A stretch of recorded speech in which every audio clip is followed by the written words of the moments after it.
I was in elementary school, I wanted to be this girl so freaking bad. I had the biggest girl crush on the girls that had the pencil pouches, the stickers, the highlighters, the 77 notebooks. Like, I wanted to be that girl so bad. But I was more of, let me stuff everything in my backpack and hope that the organized chaos gets me through to the next level. And I guess that worked out fine. Even at the ripe old age of 23, I am still striving to be that little 5th grader with all the freaking highlighters. So I had to kind of trick myself and use very specific systems to help myself not get behind. Hi, I'm Beansy, and today we're going to be talking about how to trick yourself as a type B person into being more like a type A person. So here's a few tips and tricks that help me stay organized, and I'm still learning a lot of these things I've just implemented this past year,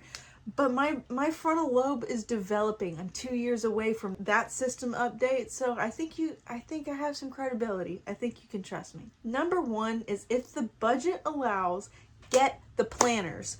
Get the calendars, get the planners, get the digital calendars. I'm telling you. So for example, I have this 2025 planner and it has a calendar view, and I need that because I need the individual boxes to kind of help plan out, like, oh, well, this is on this day. It helps me visualize how my month is going to look. For the more current stuff and for the things that are not necessarily on a schedule, but just stuff that, like, to-do lists and grocery lists, all that stuff, I have this kind of planner. But basically, it doesn't have the layout necessarily of like how your month looks.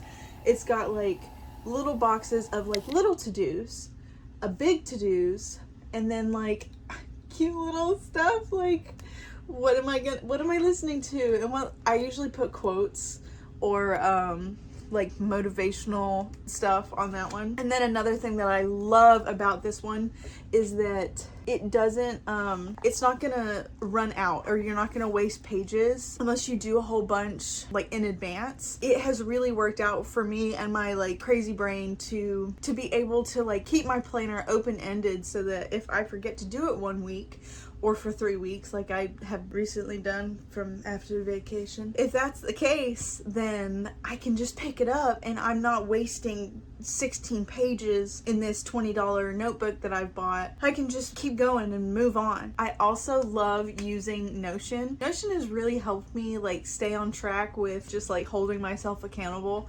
especially since I can edit it from anywhere that I am. So like, I'm usually a physical person when I'm like planning or taking notes or anything. I do like to have a physical book and write it out and like do the stickers, but we'll get into that. We'll get into that. Notion gives me the ability to, you can make your Notion to-do lists or whatever, you can make them so cute. I'll show you my cozy planner. I downloaded the template.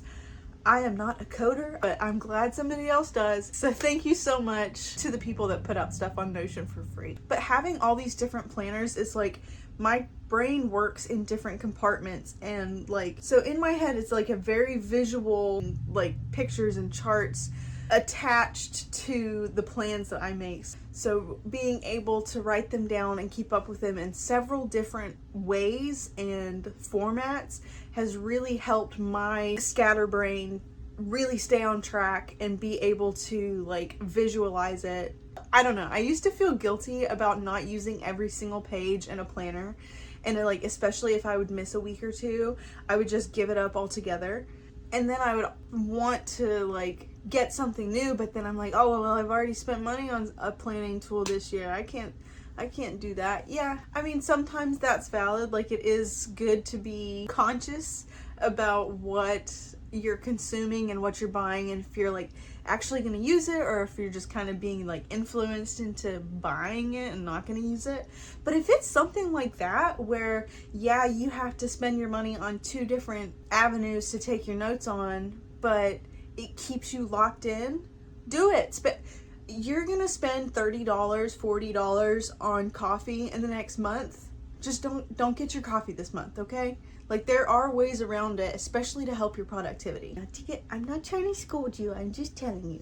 I would also suggest getting stuff for visuals, because one thing that's really helped me, I always felt like note taking or planning or anything like that. I felt like that is like structured and rigid and like almost like it was, I knew no one was ever going to look at it, but almost like it was going to be like a graded thing. So to help myself combat that, I got stickers and like markers and stuff, and I just started like doodling on the pages and putting stickers wherever I felt like it. And I tried to detach from that anxiety or like the fear of being graded or judged and like not doing something right or aesthetically. The idea of having to like scribble out something in pen because I made a like, I don't know, a typo, stuff like that, it would give me so much anxiety because it didn't look perfect. Especially if it's something that you're struggling with too, like go the complete opposite. Make it as junk journal and messy as you can. And then eventually, like the more you practice, you practice makes perfect. The more you practice, the better it's gonna look. And like you'll train yourself to just not care about how it looks. It's like, oh, well, I made a mistake on this page, I'll move on to the next one. That was definitely something that held me back. And so now I can just take my time and enjoy the process and the fun of I get to make my planner look how I want it to. I get to plan my week out rather than we have to get this done and it has to look perfect and you have to be able to post it on an aesthetic Instagram post to make it valuable. No, your planner is a tool. Use it like that. But I know that all the accessories can get expensive, like the stickers and markers and all that stuff. So start out with what you have. Like you probably have a couple of markers laying somewhere, whether they're Sharpies or like off-brand, no name, whatever. You probably have a couple of markers. You probably have a pen. You probably have a pencil. Don't let the aesthetics side of anything deter you away from using this as a tool to be productive. But what I like to do is like reward myself. So if I am consistent with my planner for like 2 to 3 weeks, I'll buy like a little sticker page or I'll buy a couple of markers. Rewards are a type B's best friend. But we're going to talk more about that in a second. The second piece of advice that I have is time blocking by how you're feeling instead of by hours. That was one thing that I always struggled with, was I was like, I might wake up at 7 a.m. today and be totally locked in and like ready to start my day, ready to do things. Especially as a woman, your cycle makes such a huge difference in how you're feeling. So you're not going to be feeling the same and have the same amount of energy every single day at the same time every single day. Like there's gonna be some variation, and as a type B, like I really felt like I needed that room and that grace for that, so I had to create something around it. So instead of scheduling like, oh, 9 a.m. I get on my email, that does not work for me, especially being like stay-at-home mom with babies and toddlers, and like everything is very intuitive, everything is very like, time isn't even real to us at this point in time. Okay, so we just schedule by energy flow. So in the morning when I wake up, I do stuff that like needs my hand. So I'll like start tidying or start cleaning the kitchen, or I tend to have more energy in the morning, so I schedule stuff around that. And it's another tool that kind of takes away from that anxiety of structure, of rigidity, like that has never worked for me. And being unkind, and I wouldn't say like self-deprecating, but definitely very like hard on myself about that kind of stuff, giving myself that grace and not feeling like I have to fall into that rigidity really made it easier for me to hold myself accountable and be consistent. But you really just have to be paying attention to your body and when your energy is high or low, because that's going to look different for everybody and it won't be the same every single day. So like being able to give yourself grace and like recognize like, hey, I don't have the energy for that. It's going to push me over the edge if I try to do that. Let's do something that's a little low energy rather than a high energy thing.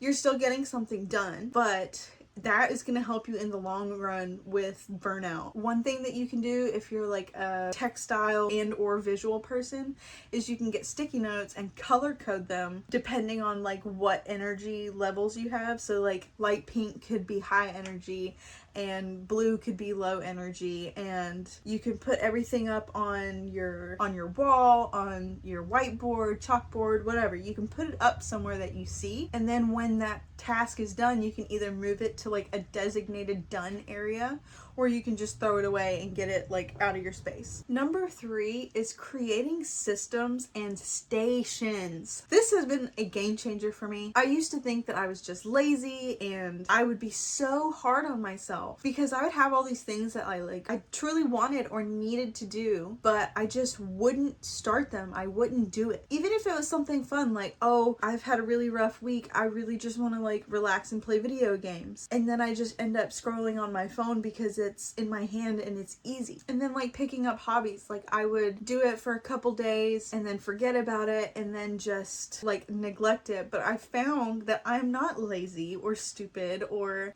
negligent. I just had to find a system that worked for me. So with the planning thing, I have all of my planners and markers and pretty much every tool that I might need to do that activity. I have it all right next to my desk in this convenient little basket. It has my headphones, my markers, like my bullet journal, my stickers, color pencils, like pretty much anything that I could use as a tool for planning or doing something akin to that. It's all where I can see it. It's all stacked nicely so I can see everything in there and I can easily access everything, and it looks inviting. And it's in a basket, so if I want to go take it into the living room or do it at the table, I can do that. It's all easily accessible and I don't have to take any extra steps, and that stops me from making excuses like, oh, I don't want to do all those steps. It's right there. It's right there. No steps. Just do it. Just do. Which I'm going to talk about that in a minute too. But it's all just there whenever I have the urge to do it, because nothing stops a type B more than steps. The next thing on the list would be like sensory cues. Environment plays a huge role in my productivity and my happiness and just my overall mood. So having my desk set up to where it's easy and inviting to work at or to play video games at, that plays a huge part in like what I get done for the day. And I also have it to where whenever I open Google Chrome on my computer, it automatically pulls up my Notion and my Google Docs so that I don't get distracted by something else. Those two tabs are always going to pop up and remind me like they're already up, just check on them. But the main thing is like work pops up first so that helps me gain some momentum and just start the day. I'm not sure if this qualifies as the whole like Pavlov's dog theory or whatever, but it works for me. I like to light the same candle every time that I decide to lock in, especially if I'm having a hard time getting started. If I feel that resistance and just like, no, I don't want to, I don't have the energy, just lighting that candle, the familiar scent, especially if you're already working with it in the past, the scent will remind you or like kind of trigger that in your brain and be like, oh, it's brain on time. It's time for me to work. But this also works with other stuff. Like it works with music. I just made a brain off playlist, putting on the same playlist every time, chewing the same kind of gum every time. Just do something the same where it's triggering one of your senses, and it will help establish that routine and association. My only advice is just to try to do it very consistently, especially to start with. That way, whenever you are having that resistance, doing the thing will help you get started rather than like doing the thing before you get.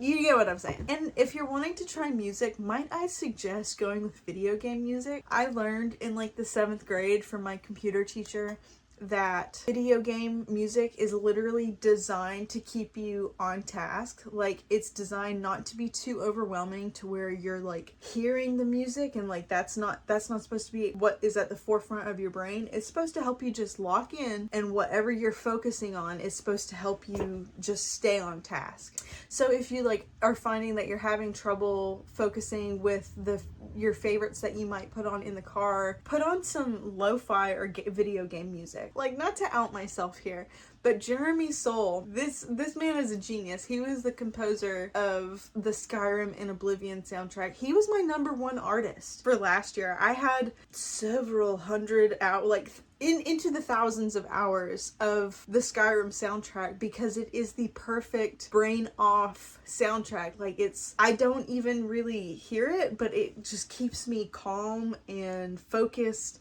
And I mean, I paid that man's bills last year, which he deserved it. I mean, keep doing what you're doing, Jeremy, because I'm gonna listen every time. But one of my middle school teachers taught me that, so thank you, Mr. Rachels. You were strange, but you taught me some things that really lasted, so kudos.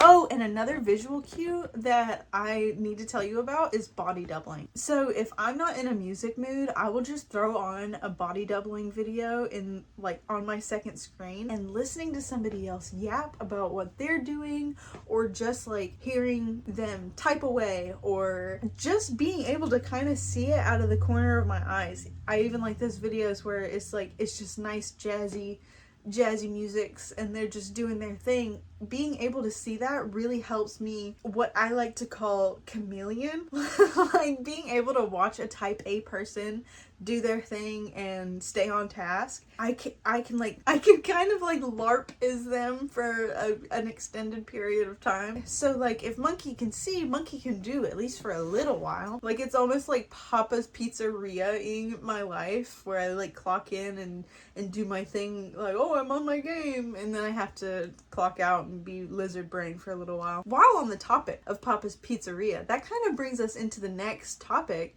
which is like gamifying your life, which I have seen a ton of people talk about. And using a reward system might be a huge help for you. I don't personally use this, but you can do like a point system where you earn XP for the tasks that you're doing, and then like the XP bar grows, and then you hit your goal, and then you get a reward. You get a level up. That seems really intimidating for me as someone, like, I think TikTok and ChatGPT have fried this brain, because like the idea of trying to think hard enough to assign that kind of thing, and like how many points I'll get for each task, and what value do I level up at, and stuff like that. But like that's just me personally, because it requires a lot of thinking. I can totally see how, if you have like values in mind, what this task is worth and what it will get you to the next level and stuff like that, that could be an amazing way for you to reward yourself and stay on task. Especially if you're like a person that's like really motivated by filling up XP bars or rewards. Like, I personally didn't know how dang useful a to-do list could be. I would kind of put myself into a box. I was like, no, I'm a type B person. Like, I don't make lists. I don't stay on routine. That's scary. I'm spontaneous and fun. But little did I know about that dopamine hit that I get every time I check off a box. So if I would have known that a little sooner, I probably would have been doing the to-do list, or at least like checking on them throughout the day to where I can check off all the boxes at once. It really helps me visualize like what I've done and what I still might need to do for tomorrow, but hey, it's on the list. We're not going to forget about it because it's on the list. And it helps me reflect on the day and just feel a little bit better about myself and my day. There's nothing wrong with trying to make yourself feel better. And remember that these tips and tricks are going to require a little bit of effort to start or to be comfortable, but my last piece of advice is to just start. You can kind of take the pressure away from the big task by just saying, oh, well, I'm just going to get this ready so that it's a little bit easier whenever I start it. And then 9 times out of 10, whenever I use that trick, I just end up snowballing and finishing the task, and it wasn't as hard as I thought. Like with laundry, I'm like, oh, well, I'll just put it in the washer. I don't have to fold it right now. I'll just put it in the washer. And then it just snowballs, and then you realize like, hey, not that big of a deal. It's not that big of a task. Or, oh, I'm gonna put these clean dishes away for later, for when I do the dishes later. I'm just gonna make it easier for myself. Fun fact, I did something kind of like that the other day. I have this teapot and cup set. I don't even remember doing this, but I went to go make a little cup of tea for my relaxation night the other night, and I found a little like tea bag in there, and I was like, thank you, past me. That was so sweet. How did you know I was like that? But anyway, I feel like so often I like build up in my head that like this task is gonna be too big and it's like literally climbing Mount Everest, but it's not. It's walking over a hill sometimes. Sometimes it's just just your perspective. Sometimes the hill looks bigger than it is. But just setting myself up for success to have an easier time later has really helped me. But eventually these can fall into your routine. Even if you add one this year, just one, and then one the next. The point is not perfection. The point is not to get all of the ducks and the row. It's not to get everything done at once. It's more constantly just building on old routines or old habits and just constantly trying to make small improvements. And that's not going to be linear. That's not going to look like, oh, well, I journaled a lot last year, but I didn't do it this year, so I guess I'm not a person that does that. It doesn't have to be linear. You don't have to stay on top of every little thing forever. You're going to move in seasons just like everything else. Don't get discouraged if you do it for 6 weeks and then forget to do it for 8. Pick it back up at week 9. Rest and productivity are incredibly hard to balance, especially when you think about all the subcategories like self-care, family, romance, recharging, productivity, personal goals, work goals. There's so much that you have to learn how to balance. You're not going to get it right for a long time, and that's okay. So that is it for my tips and tricks for how to cosplay as a type A person. What are some things that I missed? What are some things that you guys have tried and you're like, you know what, this changed my life. This made me go from being a dropout to the top of my class in 97. Just let me know down in the comments what I could try. Thank you so much for spending a little piece of your day with me. I will see you next week. Okay, cool. Love you. Bye.